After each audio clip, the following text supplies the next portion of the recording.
Hey guys, it's Teresa Shea from FlyFierceFab, and today I'm going to show you step by step how I did this full glam pink birthday makeup look for my birthday, of course, and also I linked my outfit down in the description box below.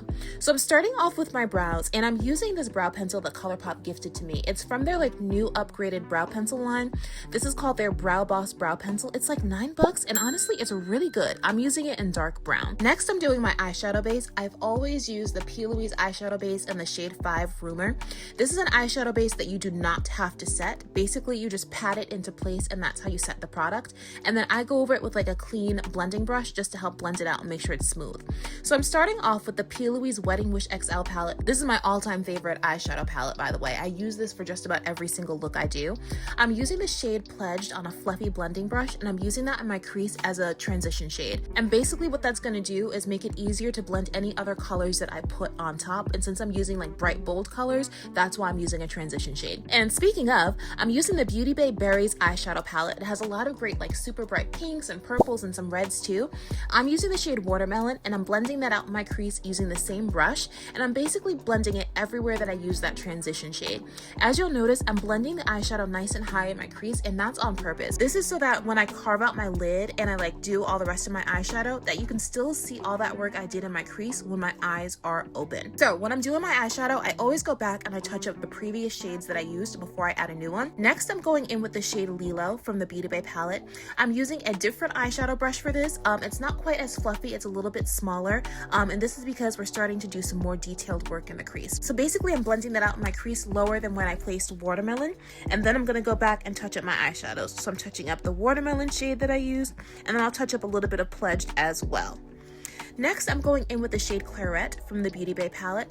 It's more of a reddish pink shade. It doesn't quite have the effect that I desired, but it helps create a little bit more dimension. So that's why I went ahead and I placed it on both of my eyelids, because whatever you do on one side, girl, you gotta do it on the other. Next, to create more dimension in the crease, I went in with the shade Mins. So now we're really getting to more of the shades that I wanted to use. This is a deeper, richer shade, and then I went over that with Only One from the P. Louise palette. And now, girl, now we really cooking. So I'm using a really sort of skinny blending brush for this. I don't know how else to describe it, but I really like this for where I'm using darker crease shades because it helps me blend it out and control it. So I'm going back with Claret because, again, I always go back and I touch up the previous eyeshadow shades, and this is really important in the crease to make sure everything is blended out really well. Honestly, that's the key. If you're trying to do more creative eyeshadow looks, or trying to figure out why your eyeshadow might not look on point, you got to use more product. You want to go back and touch up previous shades and then make sure you're blending things out really, really well. Next, I'm carving out my lid using more of the P. Louise eyeshadow base. This is going to sound weird, but basically I take the edge of the brush and I kind of just run it over the shape of my eyeball, if that makes sense, to help me carve out my lid in the shape that I want, and I'm just patting it into place to help set it. So I want to go for an ombre effect here on my lid. So what I'm starting off with is the shade Only One. That's that same last crease color that we used, and I'm blending it out in my outer V. So I'm taking my time and really trying to make it look diffused, because I want it to look like a really nice ombre effect, and this is going to help with that. Next, I'm going in with the shade Lilo. I'm using the same eyeshadow brush that I used on my crease, and I'm blending that into a bit of Only One that I just placed there, and I'm taking it maybe halfway across my lid. I'm not crossing the area where my pupil would be. And I'm just going back and forth and buffing it into the darker shade that I used. This way everything looks nice and diffused, and that's really going to be key for this ombre look. Next, I need to pick out my crease color, and I don't know if I'm the only one who does this. I swatch my eyeshadows on the back of my hand to figure out what shades I want to use next. Next, I'm going in with the shade Oyster from the Beauty Bay palette, and I'm using that in the blank space on my lid. And now I want to work on my ombre effects again, so I'm using more of Lilo, and I'm buffing that into where I placed Oyster, which is a really pale matte pink eyeshadow, a pinky almost white color, and I'm buffing it into Only One as well. And again, I'm just going back and forth using a buffing motion to really help blend it out. When you're doing this part, I would recommend not putting too much product on your brush at once. This way it doesn't get too messy. Next, I'm going over Cloud with this shade called Oyster from the Beauty Bay palette. It has a duochrome effect but it's really faint. It has a duochrome effect, but it's really faint. So after doing all of that, I'm going in with Yours Truly from the P. Louise palette. It's basically a matte white eyeshadow, and that's what I'm using for my inner corner highlight. I'm using it on a pencil brush. I feel like for me, like that's my preferred way to do my inner corner highlight, is using a pencil brush. Now I'm going in with a little bit more of Cloud just to make sure everything looks well. It's like a sheer shimmery shade. It's just a little something so that when like the light hits my makeup or my eyes, that there's just like a little shimmer there. Now I'm going in with eyeliner.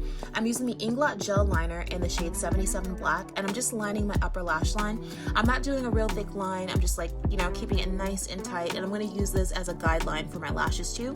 And I'm going over that with a matte black eyeshadow just to set it into place. Now I'm using that same P. Louise base on my lower lash line because I'm going to work on my eyeshadow underneath there. And I'm using the same shades that I used in my crease on my lower lash line. So same shades, same brushes, same order. Now, after using the brighter pink shades, what I'm going to do is quickly pause and take a black eyeliner pencil and use that to line my lower lash line. This is something that I do when I really want to create that definition on my lower lash line. And then I'm going to take that shade Only One on an eyeshadow smudger brush so I can like really pack the color there. And I'm buffing that on top of where I placed the black eyeliner. Now I'm going in with some mascara. Honestly, my favorite is the Tartelette Tubing XL mascara. I feel like tubing mascaras give me the effect that, like, you know, all those mascaras that say, oh, like you don't need lashes. Like, this mascara actually does that for me, but I'm still gonna wear lashes. By the way, these are from Amazon. These are the Poop Lunch cat eye lashes. All right, so now it's time to start foundation. I'm going in with my primer on my T-zone first. This is the One Size Oil Sucker Extreme Mattifying Primer. I only use this in my T-zone because it's a mattifying primer. It's going suck all that oil up. Next, I'm going in with the Milk Makeup Hydro Grip Primer. I love using this on the rest of my face. This just really helps hydrate my skin, and like I really feel like it helps make my makeup like grip to my face. I'm color correcting underneath my eyes and my upper lip using the Live Tinted Hue Stick in the shade Balance. It's like a nice orange color corrector, easy to blend out. And then I'm mixing two of my favorite foundations. This is the NARS Soft Matte Foundation in the shade Macao. And I ain't gonna hold you, the undertone of Macao isn't quite right for me, but the shade is, so I usually mix it with something. Today I'm mixing it with the Pat McGrath foundation in the shade Deep 29. By the way, these two foundations together, they look absolutely beautiful. I'm also excited to try the new NARS foundation that's coming out that has like a natural matte finish. Anyways, to highlight, I'm using the Tower 28 Swipe Serum Concealer in the shade 16 SB. They gifted this to me, and honestly, they shade matched me themselves, and they did a really good job to like really brighten like my under eye and like certain points of my face. I'm going on top of that with the Tarte Shape Tape Concealer in the shade 38N. This is going to give me like a brighter effect. And then to contour, I'm using the Black Opal Foundation Stick in the shade Suede Mocha. So what I like to do is I start blending out my contour first, and I blend it out in an upwards motion, because if I drag it down, it's going to give me like shadows in areas that I don't want. It's going to make me look like I have a beard or something like that, and that's just not the look I'm going for. So then after I blend that out, then I take my makeup sponge. I get these on Amazon, by the way. They're linked down below. That is when I start blending out my concealer, because you want to give it more time to dry down. This way you can get the most coverage out of it. So that's why I do my under eyes absolutely last. Next, I'm going in with liquid blush. Girl, the e.l.f. liquid blushes, if you haven't tried them, girl, you need to. They're some of my favorite. They're super affordable, super pigmented. I'm using it in the shade Coming In Hot Pink. This is one of my favorites, and then so is Pinky Promise. Now I'm going to set all of my highlighted areas. This is the One Size Setting Powder in the shade Ultra Pink. This is like really, really pretty. I love using this. I set my under eyes, forehead, everywhere that I had used the concealer, and then I'm going to use it on my smile lines too. Then to set the rest of my face, I'm using the One Size Boucle Silk Powder in the shade Deepest. Now, I'm going to add bronzer in the areas that I used the Black Opal Foundation Stick to contour. This is the Fenty Beauty Bronzer in the shade Cocoa Naughty. I'm going to use a little bit on my forehead too. Then for powder blush, I'm going in with the Tony Bravo and Tower 28 collab blush in the shade Sunset Shirley. They gifted this to me as well, and girl, I have not put it down since I got it. In my waterline, I just use a white eyeliner pencil from Sephora.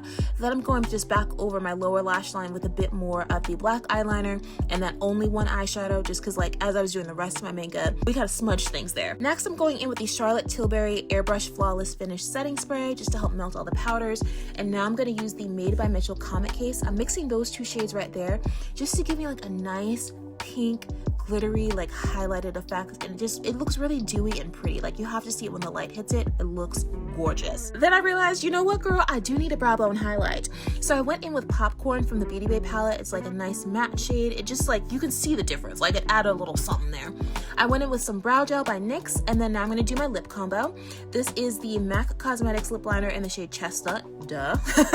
For lipstick, I'm using the Huda Beauty Staycation lipstick. This is a great matte lipstick. It's one of my go-to favorites. Then I'm going in with the Made by Mitchell gloss in the shade Strawberry Swirl. This is really pretty if you want to do like a pinky nude lip combo, just like throw it over your nude lipstick.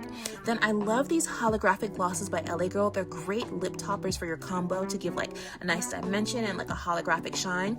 I'm using it in the shade Magical. Now I'm using two one-size setting sprays. I use the regular and then the brown sugar one to add like some gold glitter to my makeup look. And girl, this is the look. Let me know if you recreate it down in the comments below, and be sure to subscribe to my channel if you haven't already. Thanks for watching, stay snatched, and I'll see you next time.